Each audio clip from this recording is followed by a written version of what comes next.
Hey Chevra, what's going on? Welcome back to Babylon Talmud. Today we're studying Daf Tzadi Beis, Daf 92 of Masechta Ayruvin. At the beginning of the Daf, we talk a little bit about Reb Yochanan's opinion vis-a-vis Reb Shimon, vis-a-vis paskening like Reb Shimon in terms of being able to move things from hatzeirs and karpafs and gogs and all these areas. We talk about a churva situated between two hatzeirs. Yes, very exciting stuff. There will be a machlokas there. We get to a new Mishnah, a Mishnah we've been waiting for the past 3 months. This Mishnah about the large chatzer and the small chatzer that opens up into the larger chatzer, the Nifretza, bimlo'o, lemakom hatzeirs. And then we kind of talk about some halachas that stem from that. Okay, Chevra, we're going to start on Daf Tzadi Aleph from the Beis all the way at the bottom. Amle Ravina Ravashi. Says Ravina to Ravashi, Yom Rabbi Yochanan Hachi. Did Rabbi Yochanan really say this, right? What did Rabbi Yochanan say? Rabbi Yochanan said that we paskin like Reb Shimon, that you can carry from a chatzor to karpaf, all those things. And says Rabbi Yochanan, that's whether they made an Eruv in the chatzors or whether they didn't make an Eruv, makes no difference. And we're not concerned that you're going to carry things from the house into the different chatzors, or gogs, or karpafs, whatever it is. Of course we know that Rabbi Yochanan's position is that whenever you have a stam mishnah, whenever you have an unattributed mishnah, well, that's the halacha. Utanan, and we have an unattributed mishnah that says, hatzeirs, as we learned on Daf Ayin Vav Mud Beis, that if you have a wall that is between two chatzers, gavoa asar v'rocha v'arba, and it's 10 tfachim tall and it's 4 tfachim wide, ma'arvin shnayim ve'ma'arvin echad, so they can't join together in an Eruv, right? They have to each make their own Eruvs because there's a wall in between them and there's no Pesach. Haybrosha Paris, if there were fruits on top of this wall, that's 10 tfachim tall and 4 tfachim wide. Elu olin mikan v'ochlim, ve'elu olin mikan v'ochlim. So then the people from each of the two chatzers would be able to climb on top of the wall and eat the fruits. U'bavad shelo yuridu lamata, as long as they don't take any of those fruits down to the chatzor with them. So, that's the kasha. We're saying that you're not allowed to take down the fruits into either of the chatzors. However, if we're going to say that you're allowed to take things from one chatzor to the others, then what's the problem with taking the fruits into any of the chatzors? It must be that what's the situation? It's talking about where they made eruvs, where each of the chatzors made an eruv. And for that reason, you'd be unable to take things from one chatzor to the other since they made an eruv. And it must be that the Mishnah, so if Rabbi Yochanan is saying that the halacha is like Reb Shimon, and Rabbi Yochanan also says that the halacha is like us, whenever you have an unattributed Mishnah, the halacha is like that. So if he's saying that the halacha is like Reb Shimon, then that must be in line with this unattributed Mishnah, and this unattributed Mishnah is saying that you're unable to take this fruit from the top of the wall into any of the chatzors. Well, why? What's the problem with taking things into different chatzors? It must be that the problem is that they made eruvs, and that's why you can't take them into the different chatzors, and you have to leave the fruit on top of the wall. And therefore, what do we see? So we see that this Mishnah seems to be assuming that when the chatzors made an eruv, you'd be unable to carry between the chatzors. And Rabbi Yochanan must be passing like this Mishnah, which must mean that if he's going to say that the halacha is like Reb Shimon, it must be only when they did not make an eruv. But if they made an eruv, then you would not be able to carry between the different chatzors. So the Gemara answers, my lamata lebatim. So the Gemara answers no. When it says that you can't take the fruits down from the wall, it means you can't take the fruits down from the wall into your house. Certainly not. You wouldn't be able to bring it into your house. However, to just take it into the different hatzeirs, that would be fine, whether they made an eruv or not. But didn't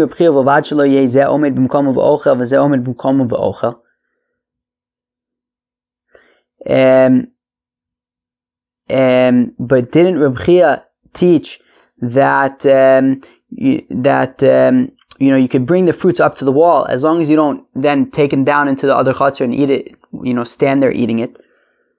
Which implies that it's not talking about where you take it down and put it in your house. It's talking about just in the chatzor. So Amr Lei, so Rav Ashi responds Well, if Rebbe didn't teach that, then where would Reb Chia know it by? Meaning, if we're saying that this Mishnah is talking about where they're taking it into their houses and eating it in their houses, well then Reb Chia, who was Rebbe's student, would not be arguing on that and saying that they're eating it in the chatzer. And therefore, it must be that Reb Chia is agreeing with Rebbe, and it means that they're taking it into their houses, and that's the problem. But just bringing it from one chatzer to the other chatzer would be permitted whether or not they made Erevs. Itmar was stated, Shtei hatzeirs v'churva achas b'neim. If you have two hatzeirs, and in between the two hatzeirs is a dilapidated ruin. Achas erva v'achas lo erva. Now, one of these hatzeirs made an erev, right? There were, let's say, 5 houses in each chatzer, let's say, right? And they all made, so one of the chatzers, they made an erev. The other chatzer, they did not. Rav Huna, says Rav Huna, who's a student of Rav. Now, of course, Rav said that we paskin like Reb Shimon, that you can carry between chatzers and gogs and all sorts of things. However, Rav says that's only when they did not make an erev. If they made an erev, we have to be concerned that maybe there are things in the chatzer that were inside one of the houses when Shabbos began. So Rav Huna is loyal to his Rebbe Rav, and he says, Nosan osa lezeh shelo erva, aval l'she'erva lo. Right? That access to the chorva is granted to the chatzer that did not make an erev. Because then, if the chatzer did not make an erev, well, we can assume that anything that they'd be bringing from their chatzer into the churva is not coming from any of the houses.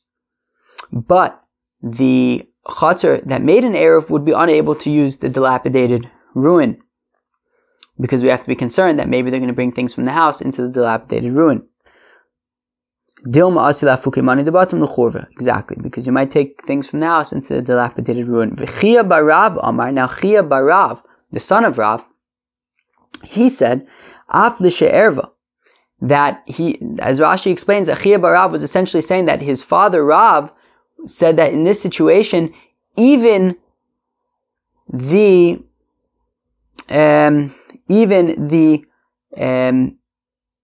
chatzer that made an erev. And the question is, what does it mean, even the chatzer that made an erev? Vishtein asuris. Oh, so we're saying now that what it means is that both of them are asuris, right? That neither the chatzer that made an erev nor the chatzer that didn't make an erev would be able to bring things into the dilapidated ruin. V'im tomar, and says Chia barav. And if you're going to say shtein mutaris, and if you're going to suggest that, well, maybe what my father meant when he says af the she'erva means that maybe that both of them are permitted to bring items into the churva. Right? Well, we say that a chatzer she'erva, a chatzer that made an erev, is unable to bring things into a chatzer that didn't make an erev. Right? According to Rav, a chatzer that made an erev is unable to bring things into a chatzer that did not make an erev, because we're concerned that maybe they're going to bring items from their house into the other chatzer. So if that's the case, then why should there be any distinction over here when we're talking about a dilapidated ruin? Just like a chatzer that made an erev would be unable, according to Rav, to bring things from their chatzer into a chatzer that didn't make an erev, they also would be unable to bring things into a dilapidated ruin. But the Gemara says that's not necessarily a good proof, because you can argue hasam kaven de mintere money debatim b'chatzer asila afuke, right? Because over there we have to be concerned. Well, since things inside of your chatzer are guarded, right? So if you have a chatzer and they made an erev and they're allowed to bring things in and out from their house, in and out of the chatzer, right, between the house and the chatzer. So the chatzer is a protected area.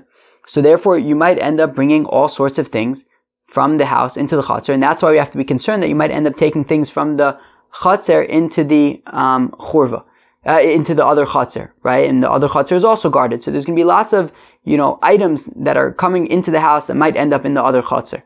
However, a churva is not a guarded area, and therefore we're not really concerned that too many items from the house are going to end up in the churva. You're not really taking too many items into the churva to begin with.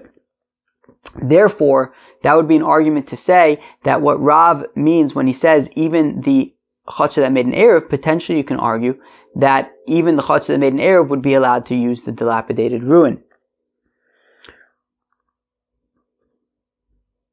Right, so the Gemara answers, right, Hasam over there, Kavan de mintre money de batim b'chatzer, since the items of the house are guarded when they're in the chatzer, asi lafuke, you might end up taking things from your chatzer and they might end up in the other chatzer.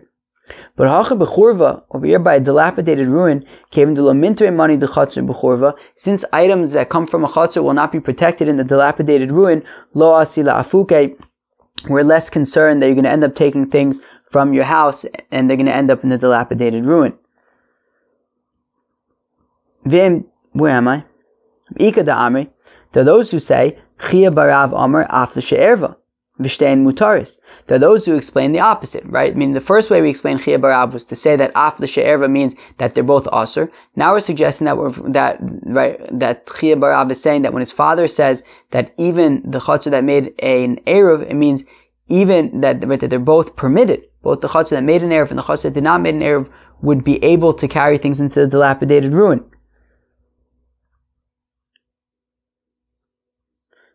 V'im tomar, and if you're going to suggest shtei and asuris, that both of them would be unable to bring things into the dilapidated ruin, l'fisha ein nosnim chatzar shelo erva l'chatzar she'erva, because we know that a chatzar that made an eruv would be unable to bring things into a chatzar that didn't make an eruv, and therefore we should say the same thing over here and say that they would be unable to bring things into a dilapidated ruin. Hasam, you can argue that over there, kevan de mintre mani debatim b'chatzar lo sharu b'hu rabbanon dasi la'afuke. No, you can make a distinction and say, just like we said a minute ago, that by a chatzar there's reason to be concerned that you might take things from the house into the other chatzar because hatzeirs are protected. However, but in a dilapidated ruin they're not protected, and therefore there's less of a risk of taking things from your house into the dilapidated ruin, and therefore you can argue that even the chatzar that made an eruv would be able to take things into the dilapidated, would be able to use the dilapidated ruin. Chevra, nu Mishnah, Gadol samuch l'kain, hagadol muter v'akain aser. So if you have, right, this is getting back to like the first week of Masechta Ayruvin, right, Nifretza bimlo'o lemakom aser, right, so if you have and we discussed this the other day as well, if you have roofs that are like in a T formation, right, kind of a larger one, then you have like a stem, like another kind of roof that it's smaller and it opens up into that larger roof, almost like a T, okay? So now, of course, the larger part, the top of the T, so that is essentially entirely enclosed, right? Where the smaller part of the T intersects the larger part of the T, is really just a pesach in the larger part, and therefore it's considered closed with a pesach in it, but they can carry in the larger part. But from the perspective of the smaller part of the roof, it's completely breached into the larger part, and therefore they would be unable to carry in the smaller part. Chatzar gedola shnifretza l'ktana, or really it reads better if you reverse it, right? Chatzar ktana shnifretza l'gedola, gedola muteres v'ktana asur mipnei she'kipischa shel gedola. Right? For the same reason, if you have a larger pesach, a larger chatzar, you have a smaller chatzar that opens up into the larger chatzar. So the larger chatzar, they will be able to carry in their chatzar because they've got a chatzar that's enclosed, and there's an opening where the smaller chatzar opens up into it, but all it is an opening, an opening in a wall. No big deal. You're allowed to have openings in walls. But for the smaller chatzar, it's completely breached, right, into the larger chatzar. That wall where it opens up into the larger chatzar is completely open, and therefore they will be unable to carry in the smaller chatzar. The Gemara wants to know, how come we needed two examples in our Mishnah? How come we needed the example of the roof as well as the example of the chatzar? Essentially, it's two cases of Nifretza bimlo'o lemakom aser. So the Rav Katani, according to Rav, this is going back to when we saw this the other day. Well, when we had the case the other day about the multiple roofs, that Reuven's roof and Shimon's roof, maybe also Levi and Yehuda, right? A bunch of roofs that open up, that kind of share, a bunch of people's houses open up into the same roof, right? So Shmuel said, look, we could say good asik mechitzta, that the walls, even though you don't see them, but nonetheless the walls from the house go straight through the roof, and therefore everybody is allowed to carry on their entire portion of the roof according to the Chachamim. Rav says we do not say good asik, if you don't see it, and therefore you'd only be allowed to carry dalet amis on your roof. So now according to Rav, who says that in order to say good asik, the walls have to be visible. So then L'Rav Katani Gag Dumi de Chatzer. Well, we're saying a roof that's similar to a chatzer, right? We have these two cases in the Mishnah of the roof and the chatzer. So we're talking about a roof that's similar to a chatzer. Machatzer minkra mechitzta. Just like a chatzer, you could tell where the walls are. The walls are you see them. So Avgag Nami minkra mechitzta. Also in the roof that we're talking about a roof where the walls are clearly defined, i.e., you can see where the walls of the houses end, right, where the walls of the building end, and you can and then from there we'll say good asik that the walls continue going upward. However, if there was like a lip at the end of the building that would kind of overhang the walls, and therefore we'd have a situation where in order to say good asik, where you can't see the walls of the building because there's some kind of overhang, well then you would not be able to say good asik, and even the larger part of the roof would be unable to carry. Shmuel, and according to Shmuel, who says that you could say good asik even if you can't see the walls. So Gag Dumi de Chatzer, he says a roof that's similar to a Chatzer, Machatzer de Kadar se l'rabim, Av Gag Nami de Kadar se l'rabim. So just like a hatzeirs is a place where lots of people are walking, we're also talking about a roof where there's lots of people walking. And as we saw the other day, since there's lots of people walking, well, they're going to be trampling on our invisible wall between the smaller hatzeirs and between the smaller part of the roof and the larger part of the roof. And therefore, since they're trampling on our invisible wall, so it's like the invisible wall doesn't exist, and therefore it's a case of Nifretza bimlo'o lemakom, and the smaller part of the roof cannot carry at all, and the larger part of the roof can. However, if there aren't so many people walking around and trampling on our invisible wall, so then we could say that it's actually a good asik, that the wall will go through the roof from the house through the roof, and then they'll actually be considered two separate roofs, and then even the smaller roof will be able to carry. Yosef Rabba Reb Zera, Rabba bar Rav Chanan, v'Yosef Abaye Gabayu. So Rabba and Reb Zera and Rabba bar Rav Chanan and Abaye, they're all sitting. It's a great group of Amoraim. V'Yasve v'Kamar, they were saying, Shma minami masnisin, that we can infer from our Mishnah, Diure Gedola Bikitana, that kilu the living of the bigger space kind of overwhelms the smaller space and like overtakes the smaller space. Ve'ein diure ketana bigdola, but the diure ketana, the living space of the smaller area, whether it's the chatzer or the roof, does not overpower or overtake or extend at all into the larger part of the roof. Okay. Keitzad. Now, what are practical applications of this? Gifanim bigdola. Great. Kilei akerem. So, if you have a larger chatzer and you have the smaller chatzer that opens up into it, so if you planted grapevines in the larger chatzer, well then you'd be unable to you'd be unable to plant greens or grains, right? So, I don't know, let's say wheat.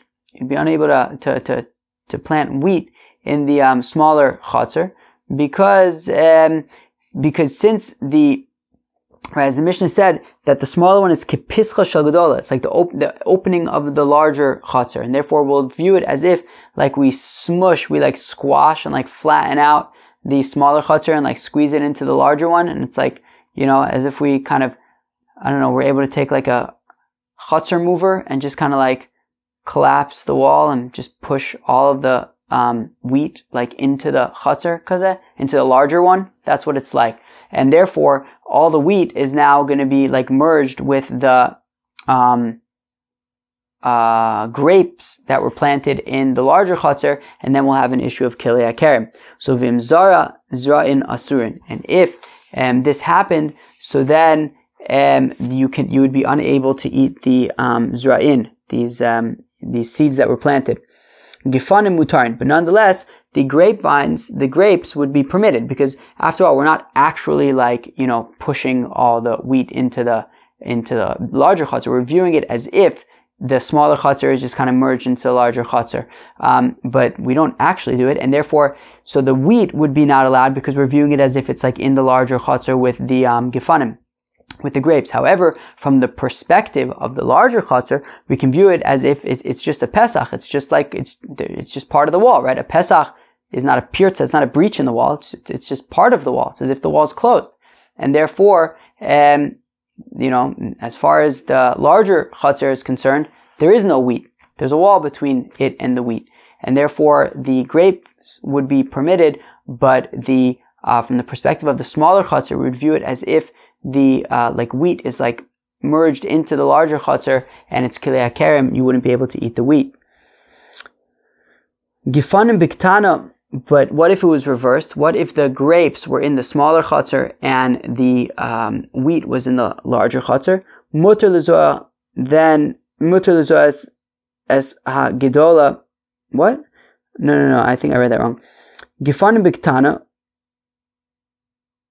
Muter lezoa es hagedola. Exactly. If there is grapes in the smaller chatzar, well, then you'd be allowed to put the zra'im, like the wheat, in the larger chatzar. Now, and both things would be mutter. Now, the thing is that right, both the grapes and the wheat would be mutter. Apparently, that doesn't necessarily make so much sense. Meaning, apparently, it's not so clear why that would be the case, because it would make sense just to reverse it, right? Meaning, if you have the grapes in the smaller chatzar, well, then the grapes should be aser, and the wheat in the larger chatzar should be permitted. Apparently, it's a question. Okay. Now, isha b'gedola v'get b'ktana. So, what if you have a woman and she's standing in the larger chatzar, and then her husband, who's divorcing her, chucks the divorce document into the smaller chatzar? So, miskareshes, well, she's divorced because since the smaller chatzar is like merged into the larger chatzar where she is, well, then it's like it landed in her chatzar. Isha b'ktana v'get b'gdola eina miskareshes. But if she's in the smaller one, well, then her get is not with her in the smaller one; it's in the larger one, and therefore she's not divorced. Tzibur b'gdola v'shliach tzibur b'ktana. If you have the congregation in the larger chatzar and the shliach tzibur, the person representing the congregation, is in the smaller part of the chatzar, right, the smaller chatzar, yotzei nidei chovasan. Well, then they are yotzei their chova of tefillah, because the shliach tzibur just gets merged with everybody else in the larger chatzar. Tzibur b'ktana v'shliach tzibur b'gdola. But if it was the reverse, if the tzibur is in the smaller chatzar, right, i.e., where the most people are is in the smaller chatzar, we're not going to merge all the people to where the shliach tzibur is in the larger one, right? Rather, it's just they're not going to be together, right? Ein yotzei nidei chovas, and they're not yotzei their obligation. Similarly, tisha b'gedola v'yachid b'ktana. If you have 9 people in the larger chatzar and 1 fellow in the smaller chatzar, mitztarfin, well, they could join together to create a minyan. Tisha b'ktana v'echad b'gedola. But if you have 9 people in the smaller chatzar and 1 in the larger chatzar, well, we're not going to consider all of them to be merged into where that guy is, rather than it just doesn't work out. Ein mitztarfin. Soa b'gedola, also the cross kriyashma b'ktana. If you have excrement in the larger chatzar, well, then you're not allowed to read kriyashma if you are in the smaller chatzar, because it'll be like you get merged into the larger chatzar with the excrement. But soa b'ktana, mutar the cross kriyashma b'gedola. But if there's excrement in the smaller one, if you're in the larger one, it's fine, because from the perspective of where you are in the larger one, the smaller one's kind of irrelevant. Amrlu Abaye, so Abaye says to them, Im kein matzinu machitza le'isr. So one second, based on what you're describing, and he's referring specifically now to the kilei hakerem, well, the existence of this wall is actually making things much more strict, right? And as he explains, she'ilmale ein mechitza, that if there was no wall between the smaller chatzar and the larger chatzar, right? Or meaning, and if there was no wall, it would essentially just be two hatzeirs, right? Meaning the whole, right? Then you wouldn't be larger than the other one if there was no wall. So, marchik daled amas v'zoreh, right? If you just basically have two hatzeirs that are open to each other, and you want to plant grapes in one and let's say wheat in the other one, well, just make sure that there's 4 amas between them, and you're fine. But now that the architecture of these two hatzeirs is such that the smaller one opens up into the larger one, and it's just considered like it's part of the wall of the larger one. Well, then asura. All of a sudden now we view it as if the smaller one is merged into the larger one, and there's a problem of kilei akarim. So we see that the existence of this wall is all of a sudden making things more complicated. So Amalei Reb Zera says, Reb Zera la'abai v'lo matzinu mechitza le'isur. Well, what, is this something new? I mean, I can give you another example of where a wall makes things asur. V'atnan, we learned in our Mishnah, chatzer gedola shnifretza leketana. If you have a small chatzer that's opened up into really it's talking about the small one that's opened up into the larger one. So gedola mutaris v'ketana asura. So you can carry in the larger chatzer, you can't carry in the smaller chatzer.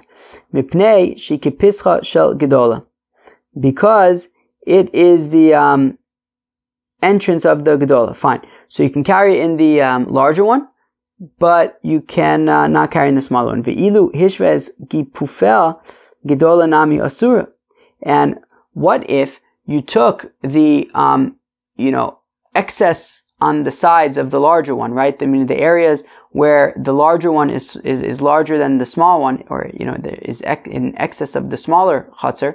So what if you would just kind of construct walls? Like imagine take the walls of the smaller chatzer and just extend them to be one straight line across the larger chatzer, and now it's just basically all the same. Well, those newly constructed lines are now walls are going to make it usher to carry in the larger one as well, because the smaller one is now not part of a larger wall. You just sealed it off.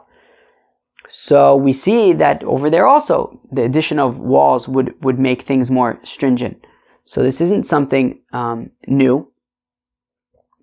So Amalei Hasam Siluk Mechitzosu.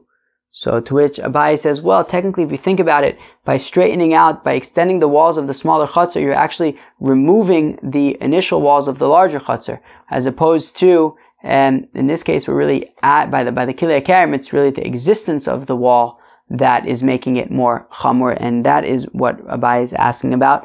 But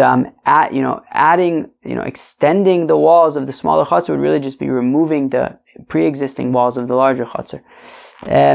Anyways, Chevra, that was Daf 92, Daf Tari Beis Masechta Ayruvin. It was kind of technical, but al kaponim. So we had this big machlokas on Tari Beis Aleph, when you had a churva that is between two hatzeirs. So we had Rav Huna's opinion, which said that so one of the hatzeirs made an eruv, the other one did not. So the chatzer that did not make an eruv would be able to use the churva. Whereas Chia Barav says that even the chatzer that made an eruv, and the question is, what does that mean? Even the chatzer that made an eruv, meaning both of them would be asur, both of them would be mutter. And we saw both ways. Either you could say both of them would be unable to carry into the churva, or you could say both of them would be able to use the churva. And then we get into our Mishnah about Nifretza lemakom asur, and we got into all sorts of cases where we would say that the larger chatzer is kind of the stronger one, and the smaller one just kind of is batal and gets merged into the larger one and is less significant. Cheva, that was Daf Tzadi Beis. Peace out.